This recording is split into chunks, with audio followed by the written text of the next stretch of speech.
2013 ഞാൻ റോമിൽ പഠിക്കുന്ന സമയത്ത് പരിശുദ്ധ ഫ്രാൻസിസ് മാർപ്പാപ്പ ചെയ്ത വലിയ പ്രത്യേകതയുള്ള കാര്യമാണ്. 2013 ഒരു മാർച്ച് മാസം ബുധനാഴ്ച ദിവസം സാധാരണ പോലെയുള്ള ഒരു ഓഡിയൻസിൽ പരിശുദ്ധ പിതാവ് അഭിസംബോധന ചെയ്തതിനു ശേഷം പിയാസയിലേക്ക് പോപ്പ് മൊബൈലിൽ ഇറങ്ങി എല്ലാവർക്കും ആശീർവാദമൊക്കെ കൊടുത്തു വരുമ്പോൾ രോഗികൾ ആയിരിക്കുന്നവർ വീൽ ചെയറിലിരിക്കുന്നവരുടെ അടുത്തെത്തിയപ്പോൾ വണ്ടി നിർത്തി പിതാവ് താഴേക്ക് ഇറങ്ങി ദേഹം മുഴുവൻ ഇങ്ങനെ കുരുക്കൾ നിറഞ്ഞിരിക്കുന്ന ഒരു മനുഷ്യൻ, അതായത് കോശങ്ങളൊക്കെ വളർന്ന് തൂങ്ങിയ വിരൂപമായ മുഖവും ശരീരവുമുള്ള ഒരു മനുഷ്യനെ കണ്ടിട്ട് ആ മനുഷ്യനെ ഇങ്ങനെ കെട്ടിപ്പിടിച്ച് അദ്ദേഹത്തിന്റെ നെറുകയിൽ പിതാവ് പലതവണ ചുംബിച്ചു. ക്യാമറ കണ്ണുകൾ ആ രംഗം അതിമനോഹരമായി ഒപ്പിയെടുക്കുകയും ദിവസം രാവിലത്തെ എല്ലാ ന്യൂസ് പേപ്പറിന്റെയും ഫ്രണ്ട് പേജിൽ ഈ ചിത്രം പ്രിന്റ് ചെയ്ത് വരികയും ചെയ്തു.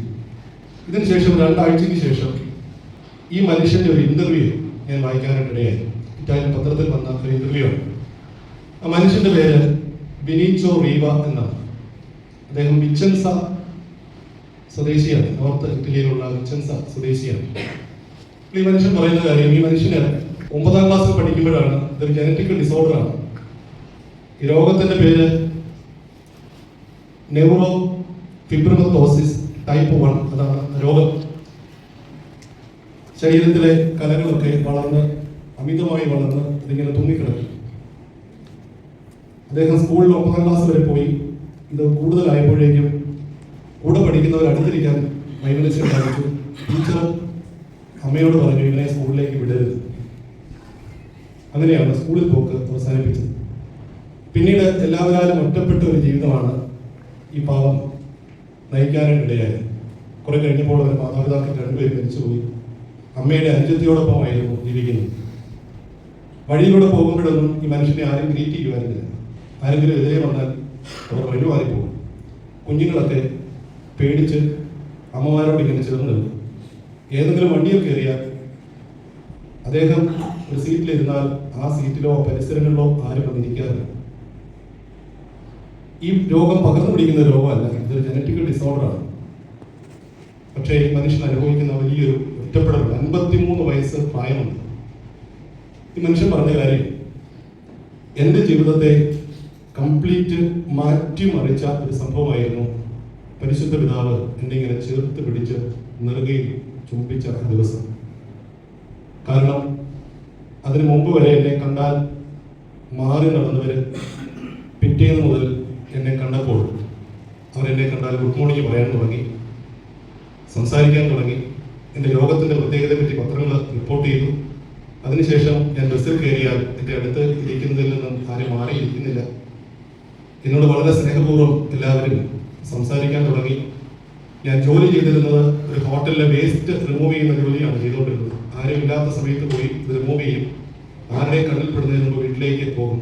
പക്ഷെ പിന്നീട് ഈ ഹോട്ടലിൽ ചെല്ലുമ്പോൾ ഹോട്ടൽ ഉടമ ജീവിതത്തിൽ ആദ്യമായിട്ട് അദ്ദേഹത്തെ കണ്ടു, സംസാരിച്ചു. അങ്ങനെ അദ്ദേഹം പറയുന്നത് ആ ഒറ്റ ദിവസം എൻ്റെ ജീവിതത്തിന്റെ ഭാഗതയിൽ തന്നെ മാറിപ്പോയി എന്നാണ്. ക്രിസ്മസ് എന്ന് വെച്ചാൽ ഇത് തന്നെയാണ്. ദൈവം തന്റെ ഏകജാതനിലൂടെ പാപത്താൽ മുറിവേറ്റ ഈ ഭൂമിയെ ഇങ്ങനെ ഹൃദയത്തോട് ചേർത്ത് പിടിച്ച് നെറുകയിൽ ചുംബിച്ച് ഇതിന്റെ ഭാഗതയെ മാറ്റിക്കളഞ്ഞ ഒരു തിരുനാളിന്റെ ഓർമ്മയാണ്. മനുഷ്യരാശിയുടെ മുഴുവൻ ചരിത്രം 2 വരവുകൾക്കിടയിലാണ്, കാത്തിരിപ്പുകൾക്കിടയിലാണ്. ക്രിസ്തുവിന്റെ വരവ് വരെ ക്രിസ്തുവിന്റെ 1ാമത്തെ വരവിന് വേണ്ടിയുള്ള കാത്തിരിപ്പായിരുന്നുവെങ്കിൽ ശേഷം ഇനിയുള്ളത് ക്രിസ്തുവിന്റെ 2ാമത്തെ വരവിന് വേണ്ടിയുള്ള കാത്തിരിപ്പാണ്. അപ്പൊ തീർച്ചയായിട്ടും ആദ്യത്തെ കാത്തിരിപ്പിന്റെ ദിവസങ്ങളിൽ നമ്മളിപ്പോൾ ആയിരിക്കുന്ന പോലെ സമാനമായ ഒരു അന്തരീക്ഷമായിരുന്നിരിക്കാം അന്ന് നിലവിലിരുന്നത്. നിയമജ്ഞരും പരീസേരും പുരോഹിതരുമൊക്കെ സിനഗോഗുകളിൽ സാബത്ത് ദിവസങ്ങളിൽ കർത്താവിന്റെ 1ാമത്തെ വരവിനെ പറ്റിയുള്ള പ്രബോധനങ്ങൾ നൽകിയിട്ടുണ്ടാകും. നമ്മൾ പ്രസംഗിച്ചതുപോലെ വചന പ്രഘോഷണം നടത്തിയിട്ടുണ്ടാകും. 100 കണക്കിന് 1000 കണക്കിന് ആളുകൾ ഇത് കേട്ടിട്ടുണ്ടാകും.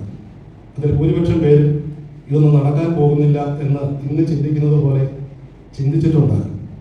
അതിൽ 2 പേർ ഈ കാര്യങ്ങളൊക്കെ ഗൗരവമായിട്ടുണ്ട്. അതിലൊന്ന് യൗസേപ്പ് പിതാവായിരുന്നു, ഒന്ന് മറിയമാണ്. അവർക്കാണ് ക്രിസ്തുവിനെ സ്വീകരിക്കാനായിട്ട് സാധിച്ചത്. അങ്ങനെയാണെങ്കിൽ അവരിൽ സവിശേഷമായിട്ടുണ്ടായിരുന്ന എല്ലാ പുണ്യങ്ങളും അതുപോലെ അനുകരിക്കാൻ സാധിക്കുന്നവർക്ക് മാത്രമേ ക്രിസ്തുവിൻ്റെ രണ്ടാമത്തെ വരവിൽ അവനെ സ്വീകരിക്കാൻ സാധിക്കുകയുള്ളൂ. പലപ്പോഴും നമുക്ക് സംഭവിക്കുന്നത് ഈ നിയമജ്ഞരും ഫരീസയരും ഒക്കെ ഈ കാര്യങ്ങളെപ്പറ്റി പറയുമ്പോൾ ഇത് കേൾക്കുകയും പഠിക്കുകയും ചെയ്യും. പ്രത്യേകിച്ച് ജ്ഞാനികളൊക്കെ വന്നപ്പോൾ എവിടെയാണ് മിശിഹ ജനിക്കുന്നത് എന്ന ഹെറോദേസിന്റെ കൊട്ടാരത്തിൽ ചെന്ന് അന്വേഷിച്ചപ്പോൾ കൃത്യമായ അറിയിപ്പ് അവർക്ക് കൊടുത്തു. വചനത്തിന്റെ വെളിച്ചത്തിൽ അവർ പറയുകയാണ്, അവൻ ജനിക്കുന്നത് ബേത്ലഹേമിലാണ്. വചനത്തെ പറ്റിയുള്ള അറിവ് അവർക്കുണ്ടായിരുന്നു. ഈ കാലഘട്ടത്തിൽ നമുക്കത് കൂടുതലായി ഉണ്ട് എന്ന് എനിക്ക് നിസ്സംശയം പറയാൻ സാധിക്കും. കാരണം നമ്മൾ ഭാഗ്യപ്പെട്ട ഒരു സമൂഹമാണ്. വചനം പഠിക്കാനും അറിയാനും ഉള്ള സാധ്യതകൾ ഏറെയുള്ള ഒരു കാലഘട്ടത്തിലാണ് നമ്മൾ പൗരോഹിത്യ ശുശ്രൂഷ, വചന ശുശ്രൂഷ നമ്മൾ നിർവഹിച്ചുകൊണ്ടിരിക്കുന്നത്. പക്ഷേ ഇത് കേട്ടതുകൊണ്ട് മാത്രം, ഇത് അറിഞ്ഞതുകൊണ്ട് മാത്രം കാര്യമുണ്ടോ എന്നുള്ളത് നമ്മൾ നിർഭാഗ്യവശാൽ പലപ്പോഴും അന്നുണ്ടായിരുന്ന അതേ ഫരീസയരുടെയും നിയമജ്ഞരുടെയും ജീവിത രീതികളിലേക്ക് മാറ്റപ്പെടുന്നു എന്നുള്ളതാണ് ദൗർഭാഗ്യകരമായ ഒരു വസ്തുത. നമ്മളിന്ന് സൃഷ്ടിക്കുന്നത് ആരാധകരെയാണ്, ഫോളോവേഴ്സിനെയല്ല. ക്രിസ്തു ആരാധകരെയല്ല പ്രൊമോട്ട് ചെയ്യുന്നത്, മറിച്ച് ക്രിസ്തു എപ്പോഴും പറഞ്ഞത് നിങ്ങൾ എന്നെ അനുഗമിക്കുന്നു. ആരാധകരാകാതെ ക്രിസ്തുവിനെ അനുഗമിക്കുന്നവരാവുക, ആക്കുക എന്നുള്ളതാണ് നമ്മുടെ ഓരോരുത്തരുടെയും ദൗത്യം. Disciples and make disciples. ശിഷ്യരാവുക, ശിഷ്യരാക്കുക. ആരാണ് ശിഷ്യൻ? ശിഷ്യൻ ഒരേ സമയത്ത് പഠിക്കുന്നവനും അനുസരിക്കുന്നവനുമാണ്. പഠിക്കണം, പഠിക്കാതെ നമുക്കിത് അനുസരിക്കാൻ പറ്റില്ല. പക്ഷെ ആദ്യത്തെ ഭാഗത്ത് തന്നെ നിലനിന്നവരാണ് ഫരീസയർ, നിയമിക്കാൻ. പക്ഷെ ആ കാലത്ത് ഏറ്റവും വലിയ ബൈബിൾ പണ്ഡിതരാണ് ഫരീസയർ, നിയമിക്കാൻ. അവർ വചനത്തെ പറ്റി അറിയാവുന്നതൊക്കെ ആഴത്തിൽ അറിയുന്നവരാണ്. പക്ഷെ എന്നിട്ടും കാത്തിരുന്ന മിശിഹ അവരുടെ മുമ്പിൽ വന്നപ്പോൾ അവരവനെ വിളിക്കുന്നത് ബെൽസബൂൽ. നോക്കണം, ഈ അറിവ് നമ്മളെ രൂപപ്പെടുത്തുന്നത്. പിശാചും പറയും വചനം. യേശുവിനോട് പിശാചും വചനം കോട്ട് ചെയ്ത് പരീക്ഷ പ്രലോഭിക്കുന്നത്. വചനം പറഞ്ഞതുകൊണ്ട് നമ്മളാരും ദൈവികരാകുന്നു, ശിഷ്യരാകുന്നു. ശിഷ്യരാകണമെങ്കിൽ രണ്ടാമത്തെ കാര്യമാണ് പ്രധാനം, പഠിച്ച കാര്യങ്ങൾ അനുസരിക്കണം. പുസ്തകത്തിലാണ് മിശിഹ എവിടെ ജനിക്കും എന്നുള്ളൊരു സൂചനയുണ്ട്. ബേത്ലഹേം എന്നുള്ള ആ ഒരു പ്രവചനം അവിടെയാണ് വരുന്നത്. അത് യേശു ജനിക്കുന്നതിന് 7 നൂറ്റാണ്ട് മുമ്പാണ്. എന്നാൽ പൂർണ്ണ ഗർഭിണിയായ മറിയവും യോസേപ്പ് പിതാവും ഇപ്പോൾ നസറത്തിലാണ്. അവരെ ബേത്ലഹേമിൽ എത്തിക്കേണ്ടതായിട്ടുണ്ട്. അതിന് ദൈവം ഉപയോഗിക്കുന്നത് അഗസ്റ്റസ് സീസർ എന്ന് പറയുന്ന ഒരു വിജാതീയ ചക്രവർത്തിയാണ്. അന്ന് വരെ ഇല്ലാത്തതുപോലെയുള്ള ഒരു പേരെഴുതപ്പ് അവിടെ നടക്കുന്നു. മാത്രമല്ല ഒരുപക്ഷെ വിഡ്ഢിത്തമെന്ന് തോന്നാവുന്ന രീതിയിലാണ് ആ പേരെഴുതി. ഓരോരുത്തരും എവിടേക്ക് പോകണം? താന്താങ്ങളുടെ ജന്മസ്ഥലമായ സ്ഥലങ്ങളിലേക്ക് പോകണം. അതിന്റെ ആവശ്യമുണ്ടെന്ന് തോന്നുന്നില്ല. അവരായിരിക്കുന്ന സ്ഥലങ്ങളിൽ തന്നെ പേര് രജിസ്റ്റർ ചെയ്യുന്നതാണ് ഏറ്റവും സൗകര്യം. പക്ഷെ ഇവിടെ ഈ ഒരു വിജാതീയ ചക്രവർത്തിയുടെ ദൈവം ഇത്തരത്തിലാണ് ഓർഡിനൻസ് പുറപ്പെടുവിച്ചത്. ഓരോരുത്തരും താന്താങ്ങളുടെ ജന്മസ്ഥലത്തേക്ക് പോകേണ്ടതായിട്ടുണ്ട്. അങ്ങനെയാണ് നസറത്തിലുള്ള മറിയവും ജോസഫും ബേത്ലഹേമിൽ എത്താനിടയായത്. പ്രവചനത്തിന്റെ പൂർത്തീകരണത്തിന് വേണ്ടി ദൈവം എല്ലാ വസ്തുക്കളെയും എല്ലാ വ്യക്തികളെയും അതിനുവേണ്ടി ഉപയോഗിക്കുന്നു എന്നുള്ളത് നമുക്ക് പ്രത്യാശ നൽകുന്ന ഒരു കാര്യം കൂടിയാണ്. ദൈവ പദ്ധതി അനുസരിച്ച് നിരന്തരം നമ്മൾ വ്യാപരിക്കുകയാണെങ്കിൽ അത് നിറവേറുന്നതിന് വേണ്ടി ദൈവം നമുക്ക് അനുകൂലമാക്കി സർവ്വതിനെയും മാറ്റും എന്നുള്ളത്. ഇനിയും അവിടെ ചെന്ന് കഴിയുമ്പോൾ നമ്മൾ കാണുന്ന കാര്യം ദ ലോങ്സ്റ്റ് പ്ലാൻഡ് ബർത്താണ് ഈശോയുടെ. കാരണം നമ്മുടെ ഒന്നും ജനനം അങ്ങനെ ആകാനുള്ള സാധ്യത പക്ഷേ ഒരു ഷോർട്ട് ടൈമിൽ അവർ ആഗ്രഹിച്ച് പ്രാർത്ഥിച്ചിട്ടൊക്കെ ആയിരിക്കും ജനിച്ചത്. പക്ഷെ ഈശോയെ സംബന്ധിച്ചിടത്തോളം എത്രയോ നൂറ്റാണ്ടുകൾ, എത്രയോ സെഞ്ചുറീസാണ് അവൻ്റെ ജനനത്തിന് വേണ്ടി പ്ലാൻ ചെയ്തത്. പക്ഷേ പ്ലാൻ ചെയ്തിട്ട് ഒരു മുറി, ഒരു ഹോട്ടൽ അതിനു വേണ്ടി തയ്യാറാക്കപ്പെടുന്നില്ല. എല്ലാ മുറികളും ഫില്ലാണ്. ഏറ്റവും അവസാനത്തെ റൂമും ഫില്ലായതിനു ശേഷം മാത്രമേ മറിയവും ജോസഫും ബേത്ലഹേമിൽ എത്താൻ പാടുള്ളൂ. ഇനി അവിടെ അവർക്ക് വേണ്ടി ഒരു കാലിത്തൊഴുത്താണ് ദൈവം തയ്യാറാക്കിയിരിക്കുന്നത്. അവിടെ ഇടയന്മാർക്ക് നൽകപ്പെടുന്ന അടയാളം തന്നെ പുൽത്തൊട്ടിയിൽ കിടത്തിയിരിക്കുന്ന ഒരു ശിശുവിനെ നിങ്ങൾ കാണുന്നതാണ്. അവർക്ക് അതുകൊണ്ട് ഹോട്ടലിൽ നിന്ന് നേടി പോകേണ്ടി വന്നിട്ടില്ല. അവരോട് പറഞ്ഞിരിക്കുന്നത് പുൽത്തൊട്ടിയിൽ കാലിത്തൊഴുത്ത് നോക്കുക. ബേത്ലഹേം എന്ന പ്രദേശത്ത് ഒരുപക്ഷെ രാത്രി പല കുഞ്ഞുങ്ങൾ പിറന്നിട്ടുണ്ടാകും. അപ്പം നിങ്ങൾ ആ ഹോട്ടലിലൊന്നും പോകണ്ട. ഒരാളുടെയും വീടിൻ്റെ മുറികൾ കഥകൾ കൊട്ടേണ്ട ആവശ്യമില്ല. നിങ്ങൾ പുൽത്തൊഴുത്ത് തേടി പോയാൽ മതി. അവിടെ ഒരു പുൽത്തൊട്ടിയിൽ ഒരു കുഞ്ഞിനെ കിടത്തിയിരിക്കുന്നത് കാണും. അതായത് അവർക്ക് കൊടുത്തിരിക്കുന്ന അടയാളം.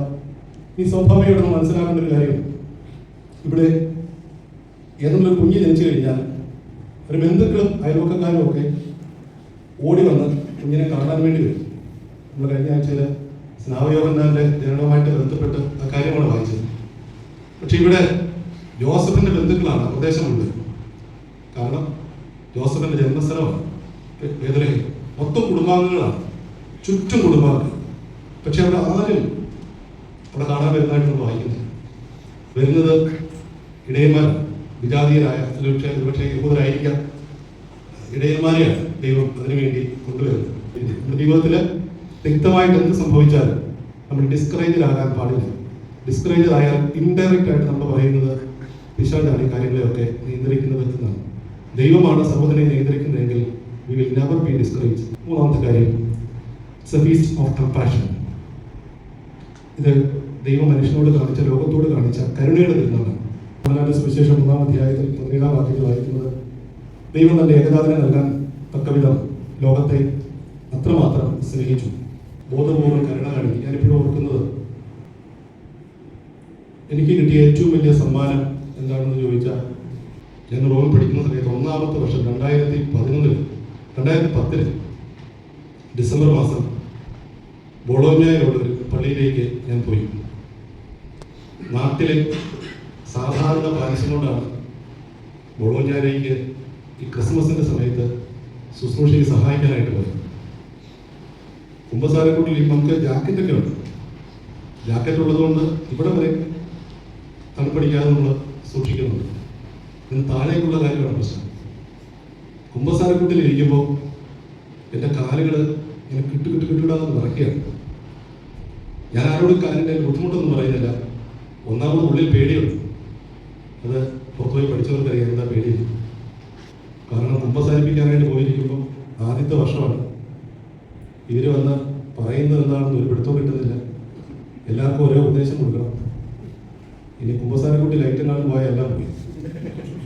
ഇതാണ് നമ്മുടെ സ്ഥിതി. 3 മാസം കൊണ്ടൊന്നും ഭാഷ ഫ്ലോയിൽ ആവത്തില്ല.